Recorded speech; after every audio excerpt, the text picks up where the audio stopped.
चलिए नमस्कार। हम लोग आज शुरू करेंगे Allen group of IAS academy में ये ज्योग्राफी भाग 1 का पार्ट 4, ठीक है। और ये पार्ट 4 किसका है? चैप्टर 2 का। चैप्टर 2 क्या है? विश्व जनसंख्या और घनत्व। तो विश्व जनसंख्या और घनत्व के लिए हम लोगों ने कल एक टॉपिक देखा था और वो था हमारा कि जननांकीय संक्रमण सिद्धांत। जननांकीय संक्रमण सिद्धांत क्या है? यह सिद्धांत, तो इस सिद्धांत में यह कहा गया था कि जब जनसंख्या किसी क्षेत्र में बढ़ेगी, घटेगी और उसका पूर्व अनुमान या उसके बारे में वर्णन करना ही जननांकीय संक्रमण सिद्धांत कहलाएगा। यानी कि जब किसी क्षेत्र की जनसंख्या का हम अनुमान लगाते हैं या उस क्षेत्र की जनसंख्या को हम वर्णन करते हैं, उसे ही बोलते हैं जननांकीय संक्रमण सिद्धांत। चलिए उसके बाद हमारे पास एक नया टॉपिक है और वो ये है कि जनसंख्या नियंत्रण के उपाय। तो बहुत दिन से इस चैप्टर में हम लोग ये बात सुनते आ रहे थे कि जनसंख्या बढ़ रही है, जनसंख्या बढ़ रही है, जनसंख्या। हमारा भारत देश का जनसंख्या इतना तेजी से बढ़ा कि हम लोग टॉप कर रहे हैं, टॉप कर रहे हैं ना अभी। नतीजा क्या हो रहा है? रोज हल्ला मच रहा है पूरे देश में। किस बात का? कि सबसे ज्यादा इस बात का कि जनसंख्या इतना तेजी से बढ़ रहा है कि खाने की दिक्कत, कृषि पे लोड पड़ रहा है, भूमि घट रहा है, घर ज्यादा बन रहा है, फैक्ट्री ज्यादा खुल रही है, लोग सामान पे ज्यादा इन्वेस्टमेंट कर रहे हैं और दाम डे पर डे बढ़ते जा रहा है। वजह क्या है? मांग बढ़ रहा है। अच्छा समझिए कि अगर ये मान लीजिए ये मार्कर है, इस मार्कर की कीमत मार्केट में कितना? 10 रुपए। कितना? 10 रुपए। अब समझ लीजिए कि इसको खरीदने वाले अगर लोग हैं हमारे पास 50 लोग। कितने हैं? 50 लोग। अब इसको कीमत अगर 50 लोग इसको खरीदने वाला है तो हम 10 ना करके इसको 20 में ही बेचेंगे तो कोई दिक्कत? बेचाएगा। इसके खरीदने वाले मात्र अगर 5 लोग हैं, 50,000 लोग में अगर कहा जाए कि 5 लोग ही इसका यूज करता है तो इसका कीमत अगर 5 रुपये भी हम रखेंगे तब भी वो लोग सोचेगा कि क्या जरूरत है लेने की, छोड़ दीजिए। तो इस पे लोड नहीं है, पसंद रहा है। लेकिन जैसे समझ लीजिए कि जैसे अनाज है, अनाज में चावल हो गया, दाल हो गया, गेहूं हो गया, आटा हो गया, जितना भी चीजें है ये हम लोग जो खेतों से लाते हैं। आप समझ लीजिए कि खेत जो है घर बनते जा रहा है, खेती की भूमि घट रही है और उस भूमि पे मकान, दुकान, बाजार बन रहे हैं, जिसकी वजह से कृषि के उत्पादन में गिरावट हो रही है। खाने वाले बढ़ रहे हैं और कृषि घट रही है। अब इस कंडीशन में बताओ महंगाई बढ़ेगा कि घटेगा? बढ़ेगा ना। तो उसके लिए जरूरी है कि जितना कृषि है उसी हिसाब से खाने वाले लोग रहेंगे तो महंगाई नहीं बढ़ेगा और एक सही ढंग से हम अपने संसाधन को उपयोग करके हम लोग अपना जीवन यापन कर सकते हैं। बात समझ रहा है? तो पॉइंट यह है कि जनसंख्या पर नियंत्रण होना चाहिए। अगर जनसंख्या पर नियंत्रण नहीं होता है तो दुनिया भर की परेशानियां, बीमारियां सब हम अपने अंदर ला रहे हैं और उन सब चीजों को हवा दे रहे हैं जो तेजी से हमारी तरफ बढ़ते हुए आएगा।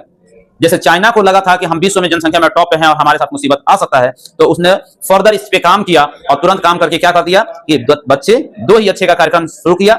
अब 2 ही को कानूनी रूप दे दिया कि जिसके 2 बच्चे हैं वही कानूनी रूप से चाइना का निवासी होगा और चाइना का हर एक फैसिलिटी का लाभ ले सकता है। ये चीज हमारे भारत में भी होनी चाहिए क्योंकि अभी हम टॉप कर रहे हैं, वो तो कंट्रोल कर लिया, वो डेवलप कंट्री में चला गया, हम लोग अभी डेवलपिंग में है कि नहीं है? आने वाले दिन में देखिएगा चाइना जो है विश्व पे राज करेगा। चाइना विश्व पे राज करेगा। क्यों? क्योंकि वो इतना ना तेजी से डेवलप कर रहा है अपने देश को, अपने लोगों को, कि जिसका अंदाजा पूरे देश नहीं लगा सकता है। नया हम लोग भी कर सकते हैं, लेकिन कब करेंगे? पहले हम लोग जनसंख्या नियंत्रण करें तब तो करेंगे। तो हम लोग खाने चिल्लाने में ही अगर दिन रात लगे रहेंगे तो हम लोग विकास के बारे में क्या सोचेंगे? सोच पाएंगे? नहीं सोच पाएंगे। 10 को बच्चा पैदा हो जाए, एक को ढंग से पढ़ा नहीं सके तो जनसंख्या तो बढ़ गया, बीमारी भी बढ़ गया, गरीबी भी बढ़ गया, महंगाई भी बढ़ गया, लेकिन क्या उस बच्चे में स्किल डेवलप कर पाए आप? नहीं कर पाए। लेकिन अगर आपके पास सोचिए कि 2 बच्चे हैं, उन 2 बच्चों का आप सक्षम हो सकते हैं, आप पढ़ा सकते हैं, उसको अच्छा पढ़ा लिखा के कुछ बड़ा आदमी बना सकते हैं, टेक्निकल कोर्सेज करा सकते हैं, किसी भी फील्ड में उसको हाई टेक्निक से हाई स्किल तुमने डेवलप कर सकते हैं। उससे क्या होगा कि जब वो बच्चा बड़ा होगा तो कुछ ना कुछ बेहतर वो करेगा जो उसके खुद के लिए, उसके समाज के लिए और उसके बाद अपने देश के लिए बेहतर हो सकता है। हो सकता है। लेकिन अगर ज्यादा बच्चे रहेंगे तो लोग खाने कमाने खिलाने में ही पूरी जिंदगी लग जाएगा उनका और उन बच्चों का परवरिश भी ठीक से नहीं हो पाएगा, जिसकी वजह से उनका तो नुकसान होगा ही होगा, उसका खामियाजा पूरे देश को भुगतना पड़ता है। तो हमें चाहिए होगा कि जनसंख्या पर जितना तेजी से हो सके नियंत्रण किया जाए। चलिए तो बात करते हैं कि जनसंख्या नियंत्रण में हम कैसे जनसंख्या पर नियंत्रण करेंगे। तो उसके लिए कुछ हमारे पास कुछ उपाय है, आप एक एक करके समझिए। पहला है कि परिवार नियोजन को अपनाकर बच्चों के जन्म को रोका जा सकता है या अंतराल रखा जा सकता है। परिवार नियोजन, आप समझिए परिवार नियोजन क्या होता है? परिवार नियोजन होता है यानी कि परिवार के बारे में प्लानिंग करिए आप। नियोजन मतलब समझ रहे हो ना? नियोजन का मतलब क्या होता है? प्लानिंग करना। हम प्लान करेंगे हमारे 2 ही बच्चे होंगे, उसके बाद हमको बच्चे पैदा नहीं करना है। जैसे कहा जाता है, एक पाकिस्तान में मूवी आई थी इसी जनसंख्या के बारे में, तो उसमें मूवी में दिखाया है कि सिडनी बोलते हैं ना, सिडनी जो हम लोग आता है सिडनी में, सिडनी बोलते हैं उसको। तो वो लेके आ रहा है एक आदमी और कह रहा है कि सिडनी ले लीजिए। अब इसका ये मतलब नहीं हुआ कि आप उस सिडनी लेने का मतलब है कि आप उसमें से, अब सिडनी का मतलब तो ये नहीं कि थोड़ा सा उठा लिए, इसका तो ये नहीं मतलब हुआ कि सब ले लिए, ये तो नहीं मतलब हुआ। जैसे उसमें एक और बात कहा गया इस चीज का कि ऊपर वाला दे रहा है तो तुम मना करने वाले कौन हो? ऊपर वाले ने तुमको सक्षम बनाया है, तुम बच्चा पैदा कर सकता है, लेकिन ऊपर वाले ने यह भी कहा है कि बच्चा पैदा करने के साथ साथ तुम्हारी और भी बहुत सारी जिम्मेदारियां हैं। वो कौन निभाएगा? वो तो तुम नहीं निभा रहे हो, लेकिन उस बात को तुम सीरियसली ले लिया। अब जिंदगी भर तुम लगातार बच्चा पैदा करते जाएगा तो उसका परवरिश कौन करेगा? कौन करेगा? कुत्ते बिल्ली का हाल हो जाएगा, होगा कि नहीं होगा? अब बच्चे बाद में क्या होंगे? यतीम होंगे। तुम तो बच्चा पैदा करते करते बूढ़े हो गए, माँ भी बूढ़ी हो गई, तुम भी बूढ़ा हो गया, तुम लोग मर गया, अब बच्चा रोड पे लाइन लग जाएगा, उसकी जीवन बर्बाद हो जाएगी और वो बाद में हजार गालियां तुम्हें देगा कि मेरे माँ बाप सही नहीं थे जो हमारा परवरिश अच्छे ढंग से नहीं कर सके। ये सक्षम है कि आप ज्यादा बच्चे पैदा कर सकते हैं, लेकिन इसका बिल्कुल ये मतलब नहीं है कि सिर्फ आप ही कर सकते हैं। आपको दो ही करने चाहिए। आप उतने ही बच्चा पैदा करिए जितना को आप कंट्रोल और परवरिश और शिक्षा बेहतर करा सकते हैं। ठीक है?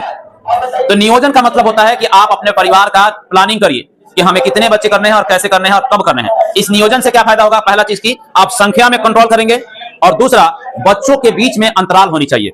अंतराल मतलब कि एक बच्चे के बीच में और एक बच्चे से दूसरे बच्चे के बीच में जो गैप होना चाहिए वो कम से कम 3 से 5 साल का बीच का होना चाहिए। कितने दिन का? 3 से 5 साल। अब ऐसा क्यों होता है? क्योंकि जो बच्चा पैदा होता है कम से कम 2 साल 2.5 साल अपने माँ का दूध पी सकता है। उसको कम से कम साल भर महिला को चाहिए कि अपने को डेवलप कर सके, सक्षम हो सके, स्वस्थ हो सके, ताकि फिर से वो दूसरे बच्चे के लिए तैयार हो सके। तो एक समय मिल जाता है उसको। अगर ऐसा नहीं होता है तो उस कंडीशन में क्या होता है कि पहला बच्चा पे भी असर पड़ेगा, वो टाइम से दूध नहीं पिला सका, वो कमजोर हो जाएगा। महिला जो जन्म देने वाली हैं उनके स्वास्थ्य पे असर पड़ेगा, और तीसरा जो बच्चा जन्म लेने वाला होगा उसके स्वास्थ्य पे असर पड़ेगा। फिर लास्ट कंडीशन क्या आ रहा है आजकल मैक्सिमम देखने को मिल रहा है? ऑपरेशन करिए, ऑपरेशन करके निकालिए। और उसमें भी डॉक्टर कभी कभी ऐसा क्रिटिकल केस आ जा रहा है कि डॉक्टर आके पूछता है कि माँ को बचाइएगा या बच्चा को, क्योंकि किसी एक को ही हम बचा पाएंगे। अब उस कंडीशन में इंसान देखो कैसे खतरा मोल लेगा। एक का जीवन शुरू हो रहा है और एक का जीवन खत्म हो रहा है, वहां पे डिसीजन लेना हर किसी के लिए टफ हो जाता है। तो ये कब होता है कि अगर जच्चा और बच्चा दोनों का ध्यान समय पर नहीं रखा गया होता, अगर समय पर रखा गया होता तो ये सिचुएशन नहीं आता, नहीं रखा गया है तभी तो ये सिचुएशन देखने को मिल रहा है। तो परिवार नियोजन से क्या होगा कि आप तो संख्या प्लानिंग करिएगा, दूसरा बच्चों के बीच में अंतराल लाइएगा। अब इससे क्या होगा? अंतराल लाने की वजह से जनसंख्या में जन्म को रोका जा सकता है और अंतराल को बढ़ाया जा सकता है, जिससे माँ और बच्चा दोनों स्वस्थ रूप से जीवन शुरू कर सकते हैं। समझ आया? दूसरा है कि परिवार नियोजन के सुविधाओं से जनसंख्या वृद्धि को सीमित किया जा सकता है। हम प्लानिंग किए हैं, एक बेटी हो गई, एक बेटा हो गया, 2 बेटा हो गया या 2 बेटी हो गई, चलो ठीक है भाई, प्लानिंग कंप्लीट। अब हमें इनके परवरिश पर ध्यान देना है, उनको पढ़ाना है, लिखाना है, परवरिश करना है, आगे बढ़ाना है, डेवलप करना है, शादी ब्याह करना है, फिर उनके साथ चलना है। इसको बोलते हैं प्लानिंग करना। ठीक है? अब हमारा कोई प्लानिंग नहीं है और हम लगातार खा रहे हैं, पी रहे हैं, बच्चा पैदा कर रहे हैं, खा रहे हैं, पी रहे हैं, बच्चा पैदा कर रहे हैं। कंडीशन में क्या आएगा? आपके साथ कोई प्लानिंग है? कोई प्लानिंग नहीं है। नतीजा क्या होता है? नतीजा क्या होता है कि आपको खुद भी नहीं पता रहता है कि हम कितने बच्चे हमारे हो गए।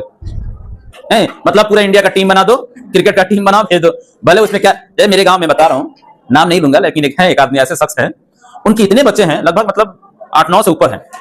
तो जनसंख्या जनगणना हो रहा है ना, जनगणना सेंसस जो होता है, तो सेंसस हो रहा था, तो उसने पूछा गया कि हाँ कितने बच्चे हैं? हाँ 9। अच्छा 9 नाम बताइए। तो नाम एगो का नाम तो ये है, दूसरे का नाम याद नहीं आ रहा है, तीसरे का ये लिखिए, चौथे का, हाँ रुकिए बुला रहे हैं, उसकी माँ को बुला रहे हैं। मतलब उसके खुद के बच्चे का नाम इतने ज्यादा हो गए हैं कि अपने बच्चे का नाम याद नहीं रख सका। आप समझ सकते हैं कि मतलब इलिटरेसी किस स्टेज पे है उसके लिए। अगर वो सही ढंग से अपने बच्चे को रखा था, कोई अपने बच्चे का नाम भूलेगा जी? तो तुम घरे में मोहल्ला खोल दिया तो परेशानी तो बढ़ेगी ना। इसलिए नियोजन जरूरी है। देखिए तो उससे क्या होगा? जनसंख्या वृद्धि को हम सीमित कर सकते हैं। कब? जब हम परिवार नियोजन करेंगे। तीसरा उपाय क्या हो सकता है कि प्रचार प्रसार से लोगों में जागरूकता बढ़ानी चाहिए। इसके लिए ज्यादा से ज्यादा प्रचार हो। जैसे भारत सरकार ने बहुत सारा मुहिम चलाया है कि बच्चे 2 ही अच्छे, बच्चे 2 ही अच्छे। हम भारतीयों ने इसको गलत मतलब में ले लिया। भारतीय लोगों ने कहा कि नहीं, बच्चे तो 10-12 अच्छे, बस उसमें से 2 अच्छे तो निकल ही जाएंगे, है ना। ये पैदा करने वाले बस लगातार करते जाओ, हमें 2 की बात हुई है, 2 अच्छा निकलेंगे, है ना। तो इसके लिए नहीं कहा कि 2 ही अच्छे निकलने हैं, आप 2 ही रखिए और उसी को अच्छा बनाइए। ये भारत सरकार के कहने का मतलब ये था, भारतीयों ने गलत मतलब निकाला है। ठीक है, मैं फिर से क्लियर कर दूं कि बच्चे 2 ही अच्छे, ठीक है, यही नारा था। और इसके लिए जागरूकता होनी चाहिए, लोगों को बतानी चाहिए कि भाई ज्यादा बच्चे पैदा करोगे तुम्हारे घर पे परेशानी बढ़ेगी, बीमारी बढ़ेगी, तुम्हें ज्यादा पैसे कमाने पड़ेंगे, बच्चे को अच्छा शिक्षा नहीं दे पाओगे, बच्चे को ऐसा फैसिलिटी नहीं दे पाओगे, कल चल के वो तुम्हें कोसेगा ना जी, क्योंकि तुम उसको हाईटेक नहीं बना सका। इस दुनिया में जितना तेजी से रफ्तार से ये दुनिया बढ़ रही है, उस रफ्तार में बच्चे को लाके खड़ा करना पड़ेगा, अदरवाइज बच्चा अपाहिज हो जाएगा।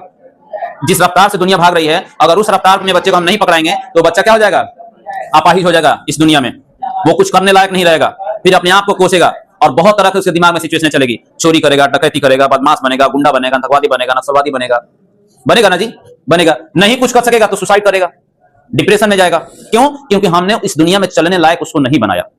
अगर बनाया होता तो ये सिचुएशन देखने में नहीं आता। चलिए, तो प्रचार प्रसार हम करते हैं, प्रचार प्रसार से भी लोगों में जागरूकता होनी चाहिए कि सब लोगों को बताना चाहिए हमें कि आप 2 ही बच्चा पैदा करें। ज्यादा जनसंख्या लाइएगा तो आपका तो लोड बढ़ेगा ही बढ़ेगा, उस क्षेत्र का लोड बढ़ेगा, और जिस देश में रह रहे हैं उस देश का भी लोड बढ़ेगा। ठीक है, और इससे नुकसान ही नुकसान है, फायदा नहीं है। पहले फायदा हुआ करता था, लोगों के पास शिक्षा नहीं था, लोग सिर्फ और सिर्फ कृषि किया करते थे, तो लोग समझते थे कि बच्चे ज्यादा लाओ ताकि कृषि में हाथ ज्यादा बटा सके हम, है ना। पहले लोग, जैसे गांव में कम संख्या थी, तो कम संख्या था तो नतीजा क्या होता था कि जिसके परिवार में मान लो कि 1 बेटे है, अब वो अकेले है, उसका जमीन ज्यादा है, अब उस गांव का या उस क्षेत्र का कोई बड़ा आदमी है, बाहुबली है, वो क्या करता था, 1 है उसको मरवा देता था और उसका जमीन उसका जायदाद जितना था हड़प लेता था। तो लोग संख्या बढ़ाते थे इस डर से कि हमारे पास ज्यादा संख्या रहेगा तो कोई हमारे ऊपर चढ़ाई नहीं कर सकता। लेकिन वो दौर पुराना था, लोग शिक्षित नहीं थे, हम डार्क में रह रहे थे। अब वो अंधेरा छट चुका है, हट गया अंधेरा, अब लोग शिक्षित हो गए हैं, लोग समझदार हो गए हैं, नियम और कानून और हमारे प्रशासन जो है पूरी तरह से इसमें सक्षम हो चुकी है। अब किसी का जायदाद या किसी के जगह पे कोई हड़प नहीं सकता, किसी के साथ कोई बदतमीजी नहीं कर सकता, किसी के साथ कोई अन्याय नहीं कर सकता। तो अब वो समय आ गया है कि अब बच्चों पे तो कंट्रोल करना चाहिए, पहले का जमाना तो गया, है ना। चलिए, चौथा उपाय हम क्या कर सकते हैं जहां पे जनसंख्या नियंत्रण किया जाएगा, तो चौथा उपाय ये होगा कि बड़े परिवारों के लिए गर्भ निरोधक सामग्री फ्री में उपलब्ध कराइए। गर्भ निरोधक सामग्री का मतलब होता है कि जैसे प्रॉपर्टी होता है, कॉन्डम होता है, या फिर इसके लिए बहुत सारे मेडिसिन लाए गए हैं। वो मेडिसिन जो होगा उन लोगों को लिए जरूरी है जिनके घर में बच्चे ज्यादा पैदा हो रहे हैं, उनको दिया जाएगा, उनको दिया जाए ताकि इस चीज पे लोग कंट्रोल करें। अब उससे क्या होगा कि अगर इस तरह की सामग्री उनको दिया जाएगा तो इस चीज का यूज करते हैं तो बहुत से जनसंख्या पर कंट्रोल किया जा सकता है। चलिए, उसके बाद है यौन शिक्षा। यौन शिक्षा को पाठ्य पुस्तक में शामिल करना चाहिए, यानी कि यौन शिक्षा क्या होनी चाहिए, कैसे यौन संबंध आपको बनाना है, कैसे यौन संबंध बनाने से बच्चे सही पैदा होंगे, या कैसे बच्चे का हमको जन्म देना है, किस रूप से हमको यौन शिक्षा होती क्या है एक्चुअल में। देखिए, एक बहुत बड़ा ये डार्क बातें हैं, अक्सर लोग इस पे बात करने से डरते हैं, शर्म में आते हैं, उनको जानकारी नहीं है। बस यौन शिक्षा अगर कह दिया जाए, पूछ दिया जाए कि हाँ भाई सेक्स एजुकेशन क्या है, आपने क्या जाना है इसके बारे में, क्या समझा इसके बारे में, तो उनको जानकारी नहीं है। बस मुंह दाब के हंसेंगे, किसी तरह शर्माएंगे, अब आपको दिया जाता कुछ नहीं मालूम। नतीजा क्या होता है कि अपना जीवन तो बर्बाद करेंगे ही करेंगे, साथ ही साथ अपने साथी का भी जीवन बर्बाद करेंगे। दुनिया में एड्स की बीमारी फैल रही है ना, संक्रमण हो रहा है ना, HIV आ रही है ना, क्यों आ रहा है? यही यौन संबंध बनाने से। और यौन संबंध की शिक्षा अगर आपके पास है तो आपको मालूम होना चाहिए कि अनजान लोगों से जब आप शारीरिक संबंध बनाइएगा, यानी कि ब्लडी रिलेशन हो जाएगा उससे, तो उसका ब्लड और आपका ब्लड एक दूसरे में मैच कर जाएगा।